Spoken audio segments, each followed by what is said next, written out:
Politics. Democrats, Republicans, right, left. Federal politics. State politics, local politics. We see stuff pretty much every day. And for the most part, I feel like it's about the federal. We hear talking about the president, the vice president, the senators, the congressmen, everything. That's what you usually see, whether it's on TV, on social media, whatever it is. Then you might see a little bit of stuff about your state. And but if I think about what I see on social media and what I see on TV, I don't see a whole lot about local government and about local representatives, people who we're paying to work for us. And something I've learned over the years as I've matured and grown up is that most of us really don't pay a lot of attention to our local markets and our local politicians and our local representatives, and we really should. I think we should all vote. I think we should all try and learn about who the people are that are running for an office, so that you're making an informed decision when you decide to vote. You usually do that, I assume, when it comes to national offices and state offices, but you don't do it a lot, or I didn't used to do it a lot with the local offices. So I've tried to spend a little more time getting a little more involved and learning a little bit more. I suggest you, at the very least, get out there and vote for the local people, because they're the ones that make the changes. They're the ones that do things in your local area. And they know the state people and they know the federal people. So they actually talk to these people. So they can actually get information, believe it or not. In my opinion, I think somebody you know local, if it's a serious issue, they can get it to that state or federal person a lot quicker, I think, because sometimes I think we get lost in our emails and letters that we send to people. So leading into that, we have the privilege today of having a local attorney, Montgomery County, Texas, who is seeking office in the 359th District as a judge, Jo Anna Linzer. She's joining us here today. Hi. I'm going to ask her a few questions and kind of get to know her a little bit to help you to make a more informed decision about who to elect to the 359th district. Of course, I have some notes here so I don't forget my questions that I prepared. So, Jo Anna, again, I appreciate you being here. Thank you. Most of us don't know really what a district judge is, what they do. Can you kind of explain that? That is something that I come across quite frequently. A lot of people don't know. A district court judge handles felony cases for a criminal court. Now, we have civil district judges and family district judges, but for the court that I'm running for, it's felony criminal cases. And it's low-level drug charges all the way up to capital murder. And the judge's role is to run the court efficiently and to give people an opportunity to be heard. And so the role of the judge generally, day to day, is to preside over the courtroom, to make sure that people appear for court, and if they don't, that they generally will revoke their bond so that they have to sit in jail until they resolve their case. And then the district court judge will accept plea agreements from the state and the defense. And then they preside over jury trials. And that's the biggest thing. District court criminal cases, the biggest thing you want in a judge is somebody that has experience trying cases, because it's very important to make sure that you call the balls and strikes the way that they should be called. Can you kind of walk us through your legal career, what you've done from defending law enforcement officers to serving as a chief felony prosecutor in Montgomery County, Texas, and now running for the bench? What key lessons have you learned? When I graduated law school, I did get to work for the Attorney General. At the time, it was Governor Abbott. He was the Attorney General. And I did law enforcement defense cases where I represented individuals that were being sued, law enforcement, that were being sued for civil rights violations. And I did that worked out of Austin, and it was a great job. But I had the opportunity to become a prosecutor, and I had interned in Harris County as a prosecutor, and I really loved that work. So I became a prosecutor. I went through a couple of different offices, one of which was the Special Prosecution Unit in Huntsville, civilly committing sexually violent predators. And while I was there, Brett Ligon had just become DA in Montgomery County and was trying to expand his office with trial lawyers. So he recruited me to come to the district attorney's office in Montgomery County, where I was promoted to felony chief prosecutor. And the first court I was the prosecutor, the chief of, was the 359th District Court. So that's kind of close to my heart. I like that court a lot. And I also served as the chief felony prosecutor in the 221st and the 9th District Courts. I then went on to Grimes County, where I was the first assistant district attorney and served as the interim DA when my boss became a judge. And so after an election there, I didn't live in Grimes County, so I didn't run for that office, but there's a new DA there, Andrea Bender, and after she took office for a little while, I helped her get that office started. And then I decided to open my own practice because I knew I wanted to run to be a judge. I knew I wanted to be a judge, and I thought knowing every part of the courtroom would be very crucial to being a fair and balanced attorney in front of to sit on the bench. So I became a defense attorney and represented individuals that made a mistake and needed a guiding hand through the criminal justice system.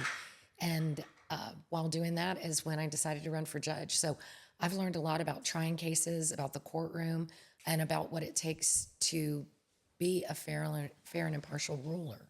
Well, good. That sounds great. Thanks. More than I was expecting. How has your extensive experience as a prosecutor shaped your view of the actual justice system, and how will that inform your work as a judge? So that's one of the things that's really interesting. Prosecutors are the people that are supposed to determine justice. They see that justice is done. It's in the Code of Criminal Procedure that is their role. And justice isn't always a conviction. Justice is not always sending someone away for life.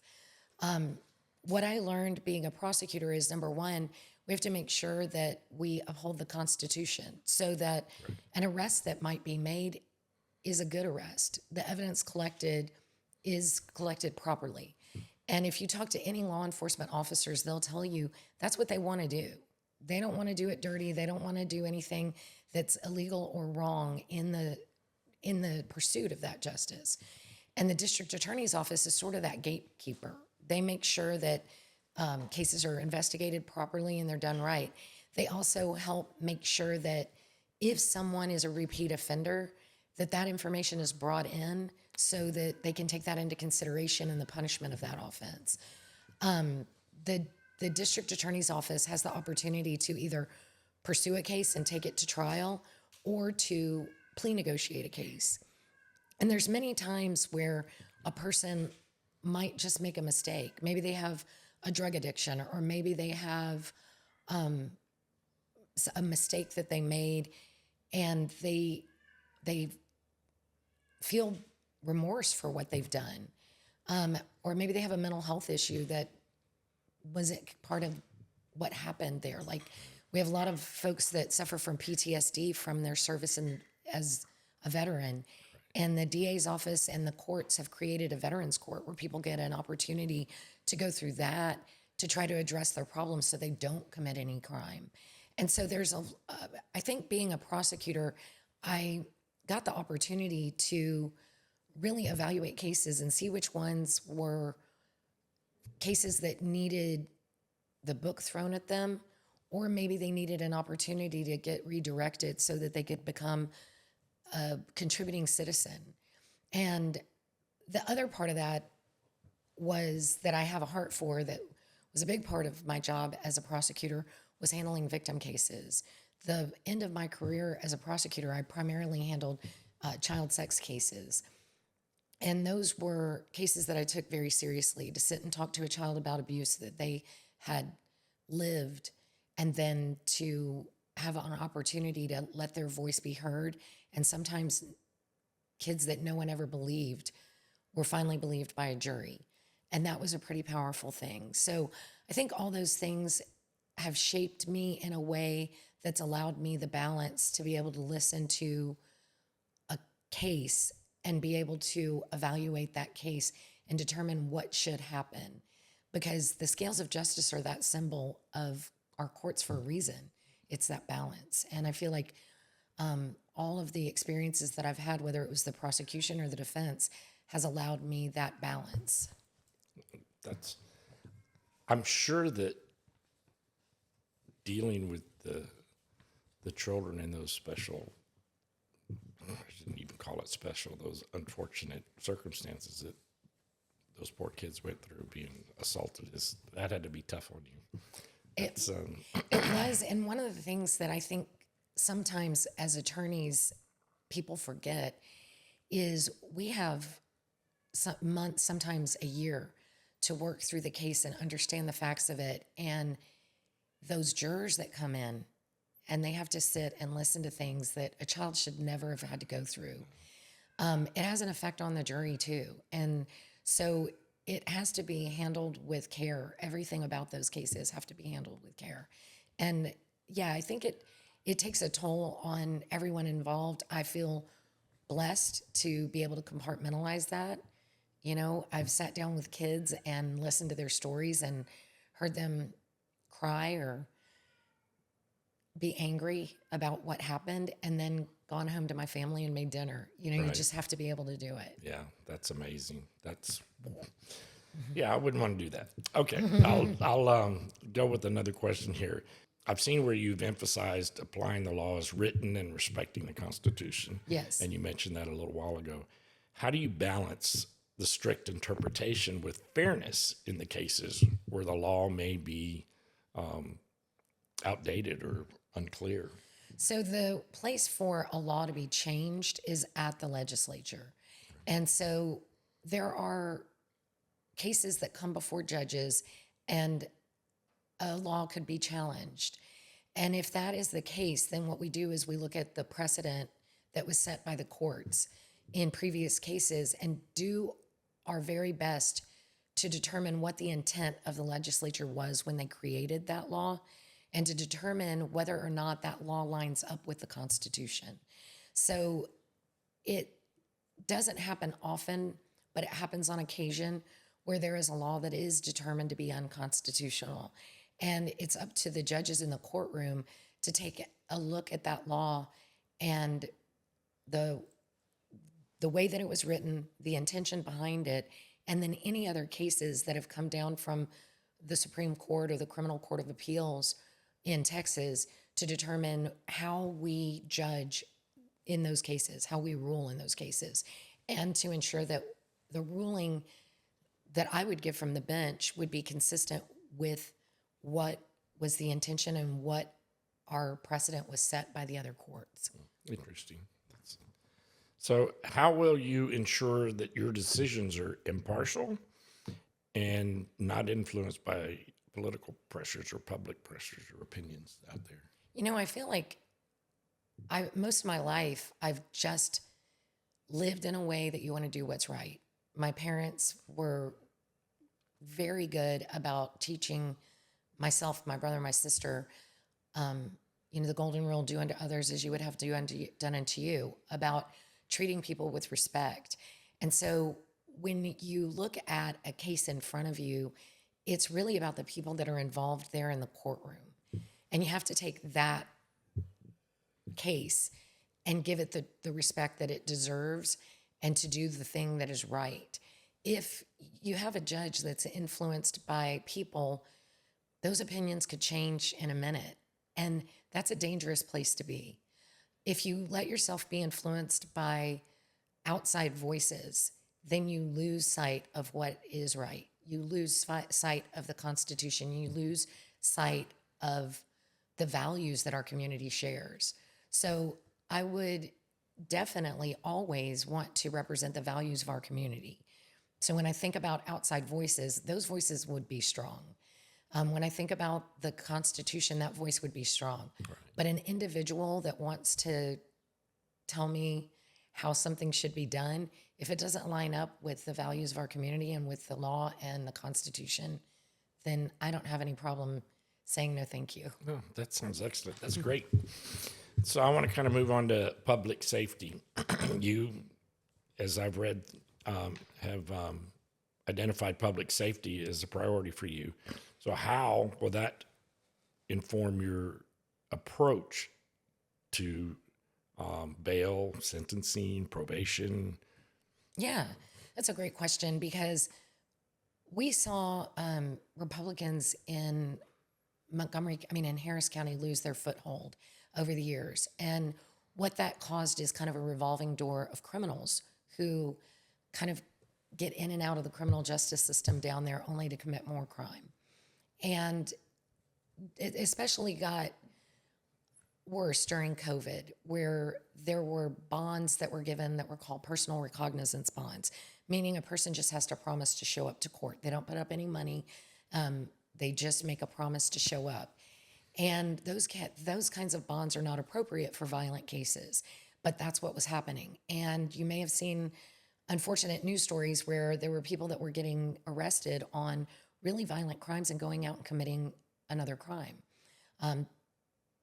to the point where there were people that were being released on bond and committing murder or rape. And that is something that we don't want in this county. And what I will say is that our judiciary right now, the district court judges that we have and the county court judges that we have, do a very good job of making sure that bonds are appropriate for those types of cases. So I would be in line with the judges and the way that our bond system has continued. And recently, we've had some legislature that has provided bail reform procedures that will hopefully prevent things like that from happening in other counties, like happened in Harris County. But I would definitely look at all the tools that are given by the Code of Criminal Procedure and by our legislature, which are things like if somebody is a repeat offender, so somebody has been to prison twice and they commit a new felony offense, that charge, their range of punishment is 25 years to life in prison. Those cases need to be handled in a manner that sends a message to folks that are going to commit crime in Montgomery County that you don't want to do that. Right. And the other thing that's really interesting is we've seen lately people that think that they were getting arrested in Harris County only to find out they were getting arrested in Montgomery County, literally cry in the car on the way to the jail. And so, like I said, the values of the county will be very important for how I handle those cases. I understand, and being that I live in Montgomery County, I hear that all the time about you don't want to mess around in Montgomery County. It's true. And, a lot of people think, that a defense attorney is there to get people off on technicalities or to, not follow the law, that we're not law and order people. But I live here. My grandkids live here. Right. I don't want this county to be turned over to lawlessness in any way. No, not in any way. No. So let's talk about your case management. We all know, at least, most of us should know that the courts can become pretty backed up, and I mean, I've seen it being on jury duties and everything. If you were elected, what kind of strategies would you use to try to keep it efficient and keep things going and flowing? Yeah, so Judge Hamilton in the 359th District Court has been an incredible judge. She's done so many things, and I want to continue her legacy of treating people fairly and running a good trial. She does those things so well. I think that there are things that I've learned from other judges that I would want to implement in the 359th District Court, and a lot of it does have to do with docket management. And many of the judges will allow a certain number of court settings before they put a case on the trial docket. So basically what you want to do is say, look, you've got this long to try to work out a plea negotiation to get all the evidence that you need so that we can be ready for trial. But once we hit this date, we got to make a decision. You either go to trial or you have a plea negotiation.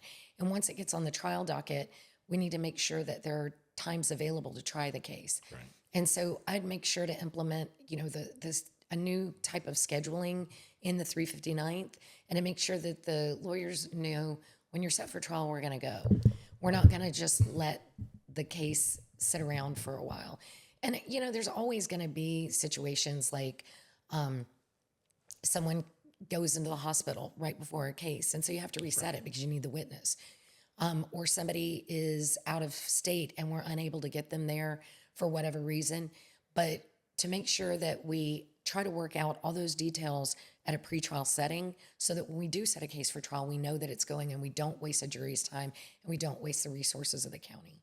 So that's, to me, that's when you hear people talk about, man, it sure does take a long time to get to court and do all that. It does. It takes a long time because that's what you're doing. You're trying to make sure everything gets, because Absolutely. an actual trial it's very time consuming. No, that's a great point. And the other part is that what has changed over the years also is what's called digital evidence. So when I first started prosecuting, we did not have videos of people doing any of the things.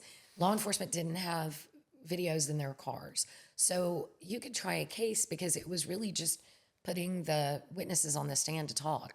Right. And we might have some photographs that we developed or maybe a Polaroid or two, but we didn't have what we have today.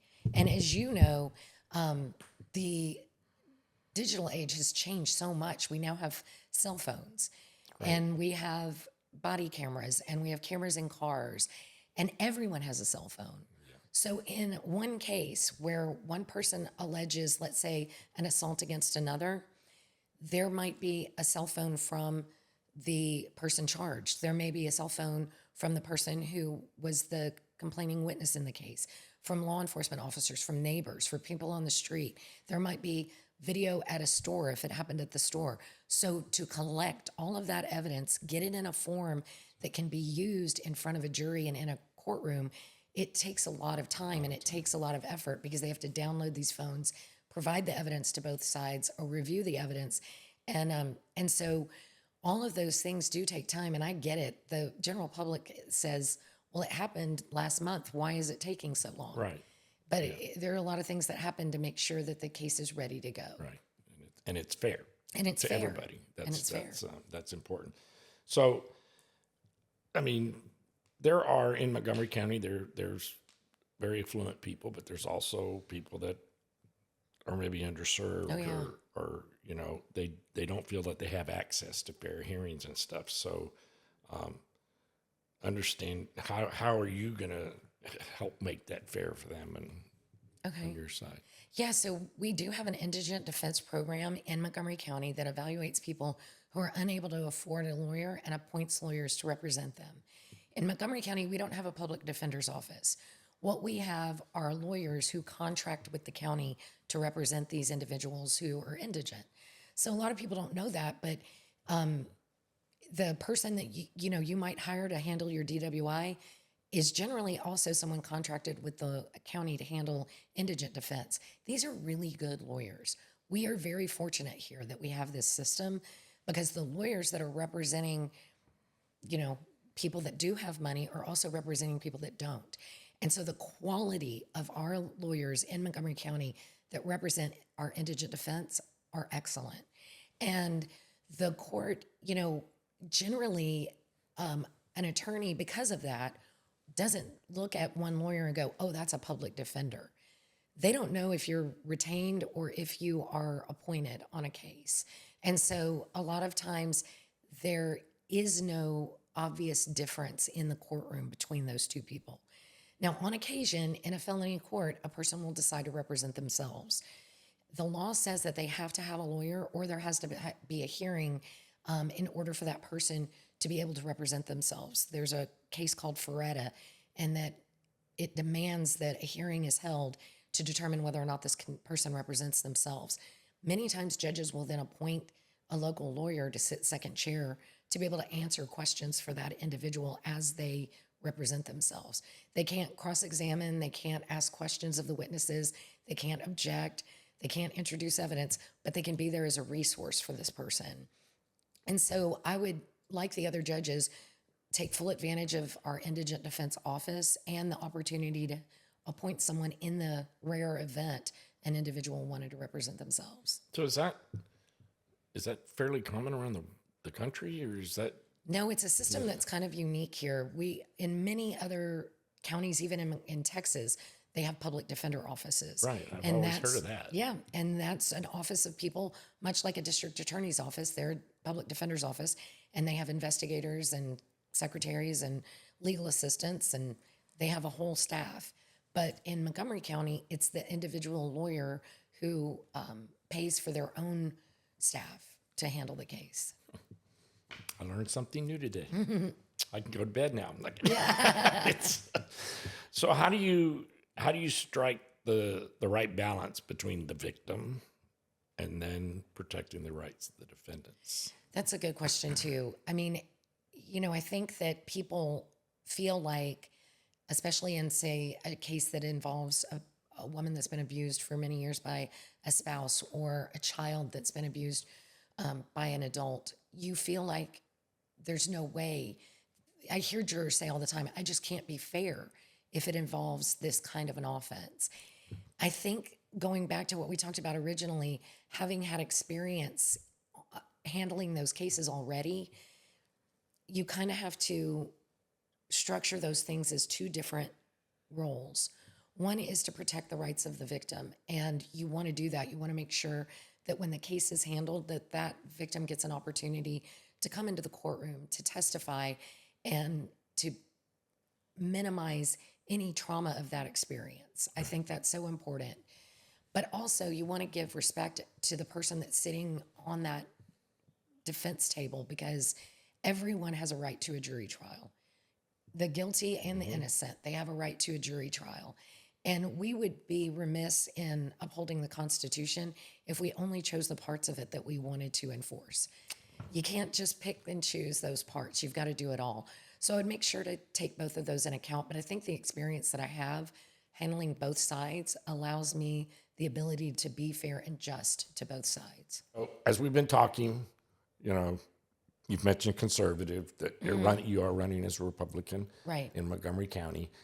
And, you talk to people, and again, we're going to go back to the whole political thing. Some people feel like,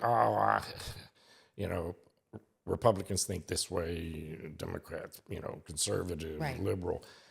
How do you if I'm in your courtroom, how do you ensure that I feel comfortable that I'm going to get a fair trial, and it's going to be based on the law, the Constitution, as you mentioned, and not just be made because you're conservative?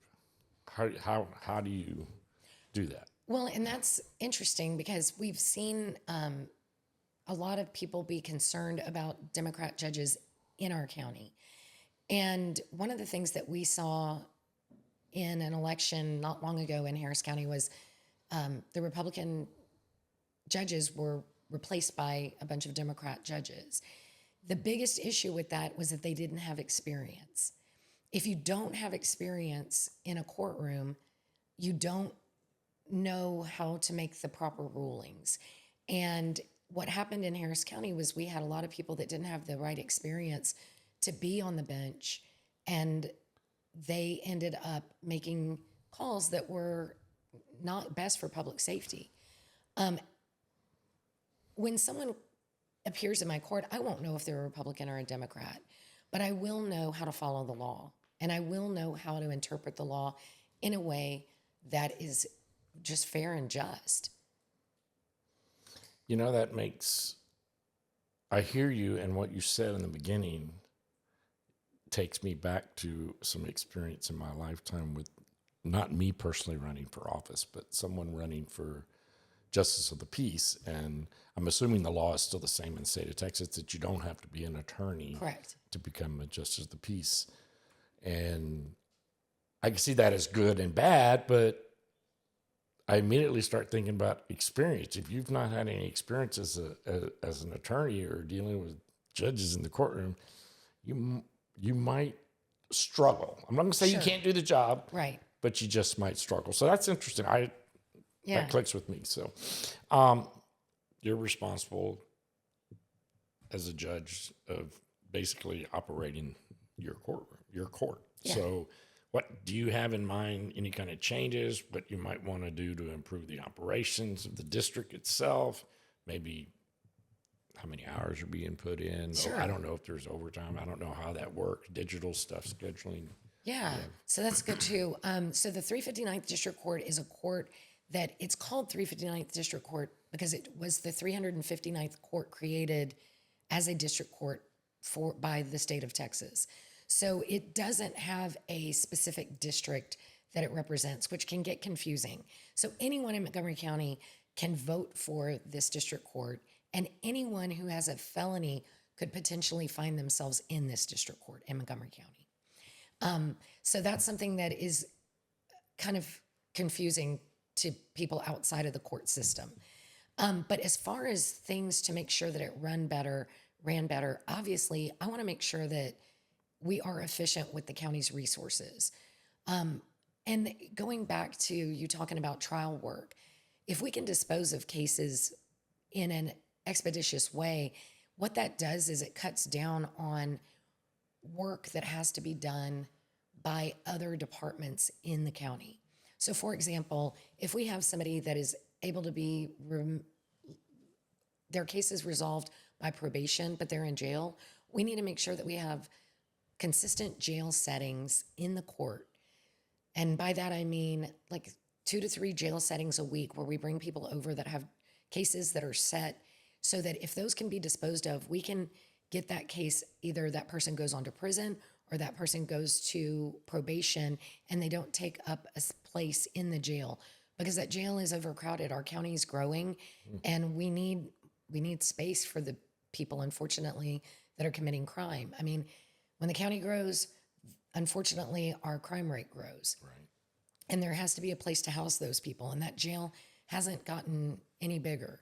So we have to make sure that we are giving opportunities, we meaning the judges, provide opportunities for the state and for the defense to meet and work those cases out regularly.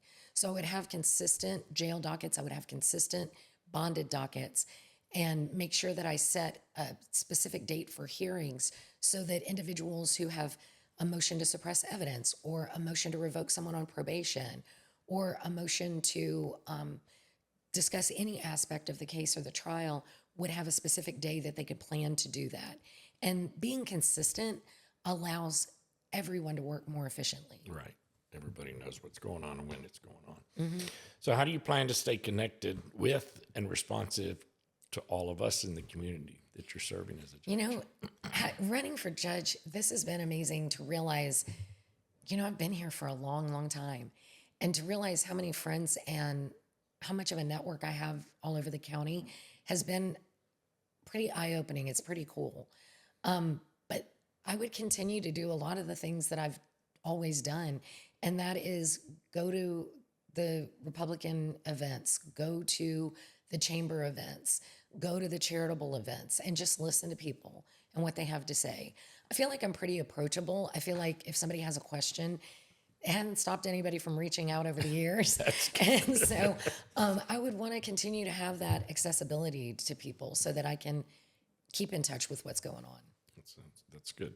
You seem like you would be that way. So what steps would you take to ensure that there's transparency? Because people often go, what's going on? You know, what happened in the courtroom? You know, written explanations, rulings. So our courts are open courts. Anybody, and I encourage people all the time, if you want to know what goes on, go down there. Any day of the week, you can walk into a courtroom and watch a docket or watch a trial or a hearing. They're open courts by the Constitution, so every citizen has a right to go to the courtroom. Now, there may be an occasion where there's a reason for safety or other situations where somebody would be denied access to the courtroom, but that's very, very rare. And so I would obviously uphold that and allow open courts so anybody can come and see what's happening and what's going on. The other thing is our district clerk has an open, the ability for people to look on the clerk screen to find out what happened in a case.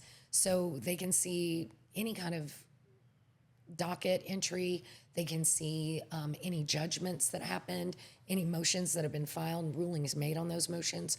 Those are all available for the general public to look at. So I'd make sure and communicate what's available to our citizens so that they have the ability to feel informed. But I will tell you this, judges cannot comment on anything that happens in their courtroom.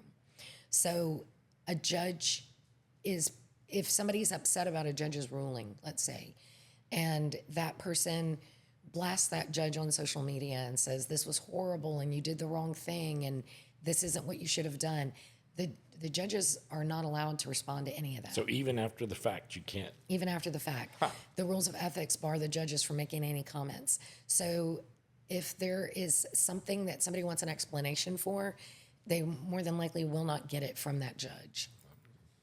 If the judge is doing their job right. If the judge is being ethical, yeah.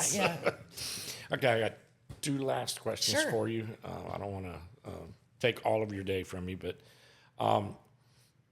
thinking ahead. Yeah. It's 5 years from now. You've been on the bench. Where do you see yourself? What accomplishments, if I can learn to talk, would you hope to see? Oh, man. Well, first of all, I would hope that I could look back and say that I handled the cases that came in front of me with integrity and that I treated everyone fairly that entered the courtroom. And the accomplishments would be to continue to work to keep Montgomery County safe and to uphold the Constitution that we have. And I know I keep saying uphold the Constitution, and what does that mean? It means to me that, that document was written for a reason, and it's tested time. We have needed it for guidance. And by upholding it, on my part, would be to ensure that I continued to give access to courts, that I made rulings that followed due process, that ensured that people's rights were respected. And so I would hope that at the end of 5 years I've done that, and to make an efficient courtroom where people do have the opportunity to be heard, whether they come from, meagerness or if they've got more money than anybody Right. we've ever seen. I would hope that everybody feels like they had an opportunity to be heard, and also just to do my part to make sure that our jails are run well, that our county is run well, that the resources provided were used in a way that are in line with our conservative values, where we don't waste and we make sure that we use things, with efficiency. I never asked you this. I probably should have asked you this early on. Is how do people, if they want to reach out and get a hold of you, how do they do that? So I have a campaign website, joannelinzer.com, JoAnnLinzer.com.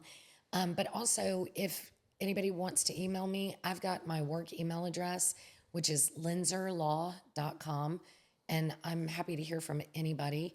You can call our office, 936-647-1946, and I'm open to talk to anyone that wants to learn more about what the district court does, what my experience is, and Montgomery County, because I just love this place. What's the one thing that you want the voters to remember about you and your vision for Election Day? Well, I think the biggest thing is that experience matters. And I've been a lawyer for 24 years. I've been board certified in criminal law since 2013, and I've seen both sides. And I think that that's so important because in this race, if people do their research, they'll find out that I passed the bar in 2002, and my opponent passed the bar in 2016. So there's a big difference in our experience. And I think that, to me, with experience comes wisdom. It comes opportunities to try cases and to see things and to make mistakes and to learn from those mistakes and to be exposed to so many great people and be able to learn from that. And so I feel like that is one of the things I would like voters to know when they go to the ballot. The other thing I want everybody to know, if you haven't decided, don't just gamble with a vote, because people, district court judges, people don't know what they do. And so sometimes they think, well, I've seen that name, so they check it. Right. And I would just really caution voters in general, if you're going to go vote for anyone, please make sure you've done your research or you have some kind of connection. You know this person, you know something about them, which is why you're going to vote for them. Because I hear people all the time say, yeah, I went in and I didn't know who to vote for, so I just checked this. And I think that might have been the deciding factor. And we have to be careful. Yeah, especially in local races. Yes. And it's funny, we did not rehearse this. No.